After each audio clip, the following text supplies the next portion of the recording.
जो अपनी सुंदर आवाज़ से सभी देश के विभूतियों की आवाज़ निकालते हैं और सभी का दिल प्रसन्न करते हैं। ऐसे हमारे बीच में ये भैया जी आए हैं, इनका परिचय लेंगे, फिर इनकी बात सुनेंगे। क्या नाम है भैया आपका? जी महाराज जी, मेरा शुभ नाम अभय कुमार शर्मा है। मैं उत्तर प्रदेश के सोनभद्र जिले का रहने वाला हूं और काशी हिंदू विश्वविद्यालय के राजनीति शास्त्र विभाग में शोध छात्र हूं, पीएचडी कर रहा हूं। अच्छा। और पेशे से मैं stand up comedian mimicry artist हूं। तो आपकी आंखों में क्या हो गया है? ये महाराज जी नस सूख गई है। कब से? बचपन से। तो बचपन से दिखता नहीं है? जी बचपन से दिखता नहीं। तो पढ़ाई पूरी कर रहे हैं आप? जी महाराज जी, पीएचडी कर रहे हैं पॉलिटिकल साइंस से। अच्छा। बीएचयू से, बनारस हिंदू यूनिवर्सिटी से। देखिए समाज के लिए कितनी अच्छी प्रेरणा है कि जिनकी आंखें नहीं हैं, जो देख नहीं पाते, वो भी आगे बढ़ने के लिए सब कार्य करते हैं और सफल भी है ये बालक। बहुत अच्छा कार्य करते हैं। ये हमारे देश के सभी लोगों की किसी की भी आवाज़ निकाल सकते हैं। ये सभी को राधे राधे। चार पंक्तियां महाराज जी को निवेदित करके फिर मैं उस विधा पे आऊंगा कि कठिन लगता जो कलयुग में ये हर वो कार्य करते हैं। कठिन लगता जो कलयुग में ये हर वो कार्य करते हैं, जिसे टाला जमाने ने गुरु अनिवार्य करते हैं। जिसे टाला जमाने ने गुरु अनिवार्य करते हैं। जिनके अपने बुढ़ापे में भटकता छोड़ देते हैं। जिनके अपने बुढ़ापे में भटकता छोड़ देते हैं, ऐसे माँ बाप की सेवा अनिरुद्धाचार्य करते हैं। ऐसे माँ बाप की सेवा अनिरुद्धाचार्य करते हैं। और महाराज जी ने चूंकि मिमिक्री का आदेश दिया है, वैसे तो काशी में भगवान भोले शंकर और वृंदावन में श्री बाके बिहारी लाल राधा रानी का कहना ही क्या, लेकिन फिर भी धार्मिक दर्शन में बुद्ध और वृंदावन में अनिरुद्ध का अपना विशेष महत्व है। एक बार जोर से बोलिए परम पूज्य महाराज की, श्री गौरी गोपाल की।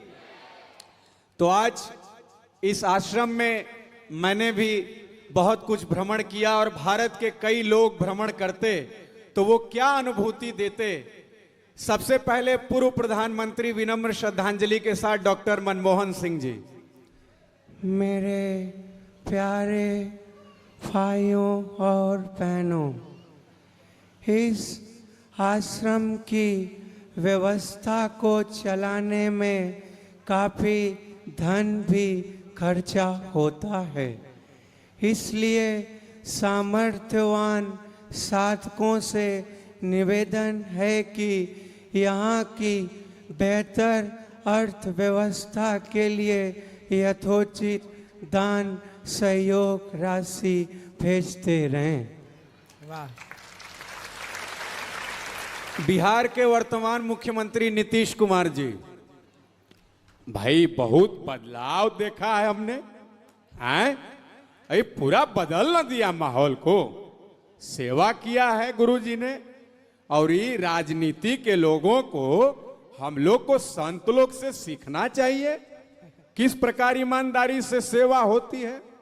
और जरूर हम अधिकारी लोग को बोलेंगे कि जिस तरह यहाँ लोगों का सेवा हो रहा है, गौ माता का सेवा हो रहा है, इस तरह भाई बिहार में भी हो और कोई भूखे न सोए, कोई भटके ना।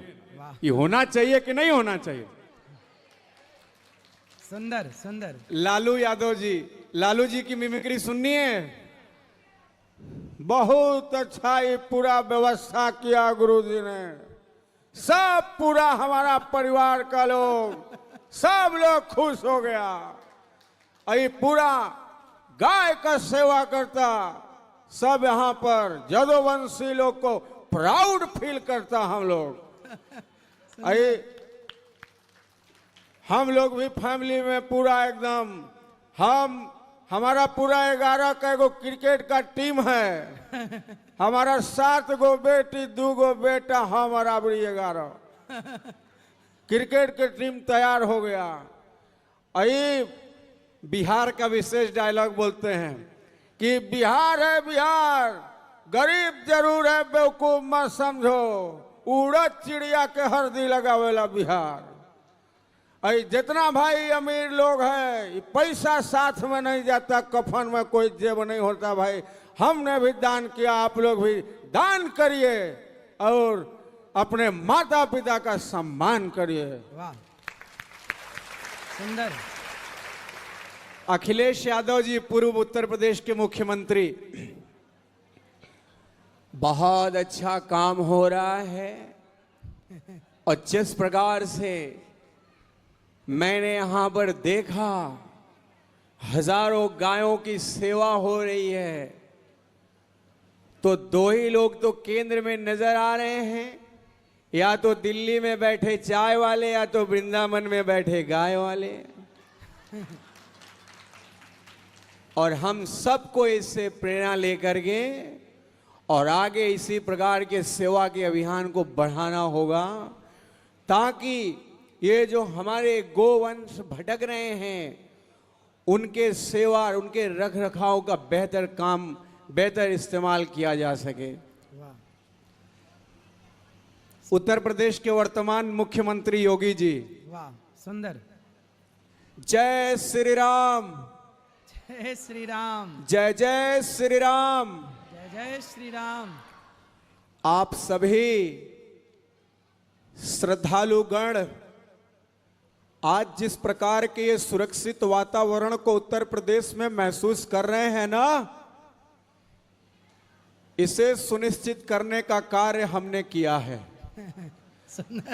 उत्तर प्रदेश के अंदर शिक्षा सुरक्षा का विस्तार हो सके और मिशन शक्ति के तहत नारी की सुरक्षा हो सके, श्री बाके बिहारी जी और पूज्य गुरुदेव अनिरुद्धाचार्य जी से प्रेरणा लेकर के हमने नीति निर्माण का कार्य किया है। किसी भी अपराधी को बख्शा नहीं जाएगा। जय श्री राम। हमारे देश के वर्तमान रक्षा मंत्री श्री राजनाथ सिंह जी, निश्चित तौर पर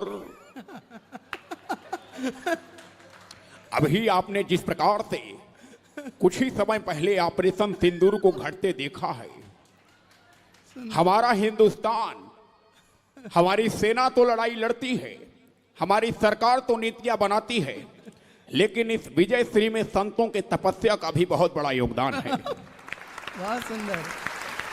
और जिस देश में संतों की तपस्या, सेना का शौर्य और जनता की दुआ हो, उस देश की विजय सुनिश्चित है। चाहे आतंकवादियों की चाचा चाची, मां बहन या बुआ हो, कोई भी हो, सबको हमारे देश की सेना परास्त कर सकती है। सुंदर, बहुत बढ़िया। लास्ट में हमारे गृह मंत्री जी ने कहा कि आदरणीय नरेंद्र भाई, आप भी आश्रम के बारे में सबको संबोधित करिए और बताइए कि सेवा का काम किस तरह संपन्न हो रहा है। तो प्रधानमंत्री जी आ गए। जब भीड़ देखिए किस तरीके से मोदी जी आते हैं और आपको लगे कि ऐसे ही 5 लाख लोग शोर करते हैं, तो आपकी तालियां बजनी चाहिए। देखिए अब प्रधानमंत्री आ रहे हैं, भीड़ कैसे। अब हमारे बीच में पूज्य गुरुदेव जी के समक्ष देश के यशस्वी प्रधानमंत्री लोगों को संबोधित करने के लिए।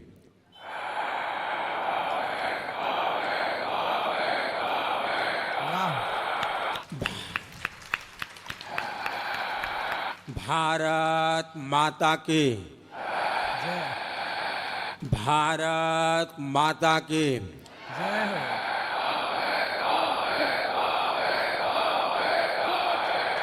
बहुत सुंदर। गौरी गोपाल आश्रम वृंदावन के इस भव्य प्रांगण में उपस्थित पूज्य श्री अनिरुद्धाचार्य जी,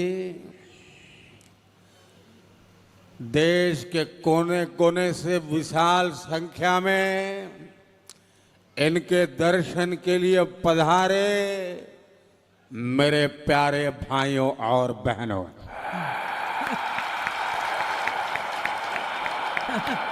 सुंदर। राधे राधे। राधे। मेरे परिवारजनों, आज मैं जब आश्रम को श्री बाके बिहारी लाल जी के कृपा से अपने दिव्य दृष्टि से देख रहा था और मैंने देखा कि यहाँ पर तो इतना सुंदर काम हो रहा है कि अपने आप में सेवा का 4 धाम है। अब आप कहोगे ये मोदी 4 धाम क्या कह रहे हैं? पहला धाम वृद्ध जनों की सेवा, दूसरा काम भोजन का निःशुल्क प्रसाद का वितरण, तीसरा धाम गौ सेवा और चौथा धाम गुरुकुल से शिक्षा के माध्यम से सेवा का हो रहा है। अब बताइए 4 धाम हुए कि नहीं हुए? और पूज्य गुरुदेव ने तो संत वही होता है जो भूत भविष्य वर्तमान तीनों को लेकर के चले। माई और गाय के सेवा करके गुरुदेव ने अतीत का ऋण चुकाने का काम किया है। निःशुल्क भोजन दे करके वर्तमान को हृष्ट पुष्ट करने का काम कर रहे हैं। गुरुकुलम के माध्यम से बच्चों को शिक्षा दे करके भारत की संस्कृति और सनातन परंपरा के भविष्य को उज्जवल कर रहे हैं, ऐसा मेरा विश्वास है। सुंदर। आप बताइए, जब बच्चे पढ़ेंगे तो भविष्य उज्जवल होगा कि नहीं होगा? होगा कि नहीं होगा? मेरे परिवारजनों, यही एक संत की तपस्या, पूंजी और असली कमाई होती है जो कि हमारे हिंदुस्तान को 2047 के विकसित भारत के लिए तैयार कर रही है, ऐसा मेरा विश्वास है। पूज्य गुरुदेव जी के शरण में आकर के मुझे जिस आनंद की अनुभूति हो रही है उसे बहुत बृहत्तर शब्दों में बयान करना बहुत कठिन है, लेकिन फिर भी मैं इतना जरूर कहना चाहता हूं कि देश का प्रधान सेवक और देश का हर नागरिक सनातन परंपरा, मानव समाज और भारत राष्ट्र के इस योगदान के लिए आपको हमेशा हमेशा याद रखेगा। बोलिए श्री गौरी गोपाल की, भारत माता की, पूज्य गुरुदेव की, श्री वृंदावन बाके बिहारी लाल की। आप बताइए, हम सब ने अपने तन मन को शुद्ध करने के लिए कथा सुननी चाहिए कि नहीं सुननी चाहिए? हम सब ने इसी तरह गुरुदेव का सहयोग करना चाहिए कि नहीं करना चाहिए? पूरे ताकत से बोलिए, करना चाहिए कि नहीं करना चाहिए? जय श्री राधे।